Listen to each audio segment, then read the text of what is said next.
Kidlat News Updates.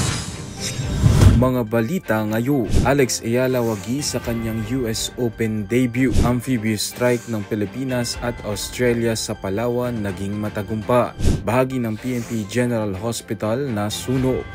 Ako po si Cesar Soriano para ihatid ang mga nangungunang mga balita sa buong kapuluan.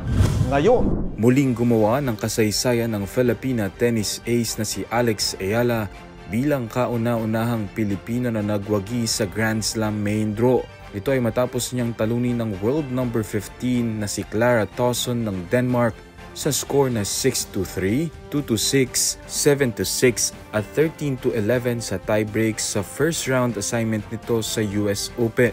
Matiyagang inabangan ng tennis fans ang naging mainit na laro ni Ayala at Tauson, lalo na pagsapit ng third set kung saan tambak si Ayala sa score na 1-5. Ngunit hindi nagpatinag ang Pinay player at dire-diretsong nakapuntos hanggang sa umabot sa tiebreak ang laban. Dahil dito aabante na si Ayala sa second round ng US Open. Matagumpay na naisagawa ng Armed Forces of the Philippines o AFP at Australia Defense Force o ADF ang Combined and Joint Forcible Entry Operations nitong Agosto 24 sa San Vicente, Palawan bilang bahagi ng Exercise Alok. Ipinamala sa nasabing drill ang interoperability, rapid deployment at pinalakas na maritime security cooperation sa pagitan ng Pilipinas at Australia na nilahukan ng nasa 1,000 AFP personnel para sa beach landing at objective retake scenario. Personal itong sinaksihan ni Defense Secretary Gilberto Chodoro Jr. at Australian Deputy Prime Minister at Defense Minister Richard Marles na parehong pinuri ang pagsasana.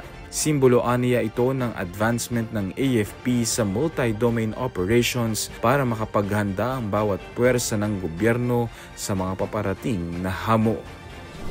Nasunog ang isang bahagi ng PNP General Hospital sa Camp Crame, Quezon City nitong linggo ng gabi.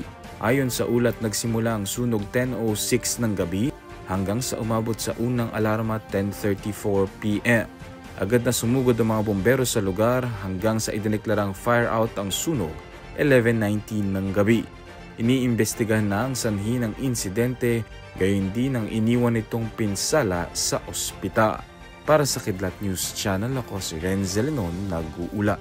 ako po si Cesar Soriano, kasama nyo sa bawat pagputo ng balita.